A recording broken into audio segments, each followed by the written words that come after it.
आकाशवाणी गोरखपुर से भोजपुरी समाचार।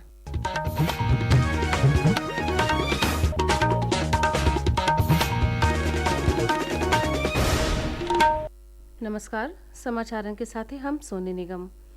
प्रदेश के सज्जो जिलन में आज डेंगू, मलेरिया, इंसेफेलाइटिस जैसे संचारी रोगन पर काबू पावे खातिर विशेष संचारी रोग नियंत्रण अभियान क शुरुआत कइल गयी।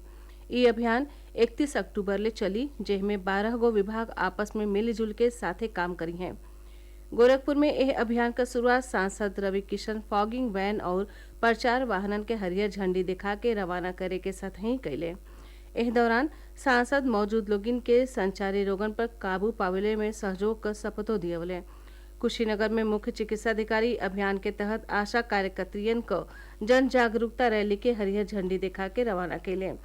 अमेठी के जिला मुख्यालय में जिला पंचायत अध्यक्ष राजेश अग्रहरी और जिला अधिकारी संजय चौहान जागरूकता रैली के झंडी दिखावले। प्रतापगढ़ में यह अभियान का शुभारंभ जिला चिकित्सालय परिसर से एगो जन जागरूकता रैली निकाल के कइल गयी। प्रदेश में मिशन शक्ति का 5वां फेरा शुरू हो गयल है। यह फेरा में 11 अक्टूबर ले चले वाले अंतर्राष्ट्रीय बालिका सप्ताह के तहत प्रदेश भर में पर्सनल सेफ्टी अवेयरनेस विषय पर विशेष कार्यक्रम आयोजित कइल जा रहा बा। जौनपुर में यह अभियान में आज कम्युनिटी पुलिसिंग और महिला सशक्तिकरण खातिर मेहरारून के जौनपुर पुलिस की ओर से जागरूक कइल गयी। अम्बेडकर नगर के थाना महरुआ इलाका के आदमपुर तेंदुली गांव में मेहरारून के toll free number, cyber crime और महिला अपराध से जुड़ल जानकारी दे के जागरूक कइल गयी। भारतीय विशिष्ट पहचान प्राधिकरण 7 से 15 बरिस तक के लइकन बदे आधार बायोमेट्रिक अपडेट शुल्क माफ कर दिले हवे। इलेक्ट्रॉनिक्स और सूचना प्रौद्योगिकी मंत्रालय बतवले हवे कि यह आयु वर्ग खातिर अनिवार्य बायोमेट्रिक अपडेट शुल्क में छूट 1 अक्टूबर से लागू कइल गइल बा और 1 बरिस खातिर लागू रही। यह फैसला से देश भर का करीब 6 करोड़ लइकन के फायदा मिलने का उम्मीद बा। केंद्र सरकार राष्ट्रीय राजमार्ग शुल्क संग्रह नियम 2008 में बदलाव कैले है। नया नियम के हिसाब से वैध और सक्रिय फास्टैग के बिना टोल प्लाजा से गुजरे वाले वाहन जो त नकद का विकल्प चुनिए त उन्हें आधिकारिक उपभोक्ता शुल्क का दुगुना भुगतान करे के होई। जो त शुल्क का भुगतान यूपीआई के जरिए कैल जाई त आधिकारिक शुल्क का 1.25 गुना भुगतान करे के होई। ये नियम अगला महीना के 15 तारीख से लागू होई। प्रधानमंत्री नरेंद्र मोदी की ओर से घोषित पिछला महीना के 22 तारीख से शुरू भइल जीएसटी बचत उत्सव का फायदा समाज के सज्जो वर्ग के मिली रहल बा। कपड़ा क्षेत्र में टैक्स कटौती के प्रभाव पर एगो रिपोर्ट।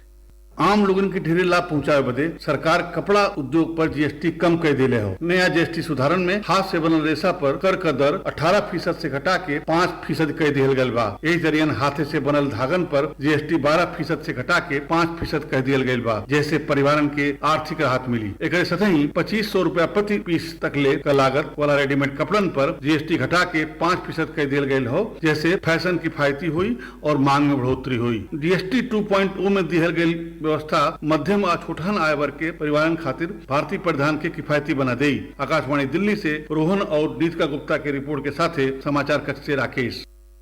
उत्तराखंड के चारों धाम का कपाट बंद भइले के तारीख का घोषणा कर दिहल गइल बा। एह साल केदारनाथ मंदिर 23 अक्टूबर के और बद्रीनाथ धाम 25 नवंबर के शीतकाल खातिर बंद हो जाई। श्री बद्री केदार मंदिर समिति का अध्यक्ष हेमंत द्विवेदी के हिसाब से उत्तरकाशी जिला में गंगोत्री धाम का कपाट 22 अक्टूबर के और यमुनोत्री धाम का कपाट 23 अक्टूबर के बंद कर दिहल जाई। कपाट बंद भइले के बाद श्रद्धालु अगला 6 महीना ले माँ गंगोत्री के मुखवा और यमुनोत्री के खरसाली में दर्शन पूजन कर सके हैं। 19वां राष्ट्रीय जम्बूरी का आयोजन 23 से 29 नवंबर ले लखनऊ में हुई। हफ्ता भर चले वाले यह भव्य आयोजन खातिर लखनऊ के वृंदावन योजना में डिफेंस एक्सपो ग्राउंड पर टेंट सिटी बसावल जाये। जम्बूरी खाली एगो शिविर नहीं बल्कि भाईचारा, संस्कृति और नेतृत्व का मंच हुई। पूर्वी उत्तर प्रदेश के कई जिलों में बीतल 2 दिन में रुक रुक के भइल बरखा के नाते तापमान में गिरावट दर्ज कइल गयल हो और लोगन के उमस भरल गर्मी से राहत मिलल हवे। मौसम विभाग के हिसाब से बरखा का वायुमंडलीय दाब अबहिनो बनल हवे, जेकरे नाते अगला 24 घंटा ले आसमान में बदरी छवले रही आ कुछ जगहिन पर रुक रुक के हल्लुक से मध्यम बरखा भइले का आगम हवे।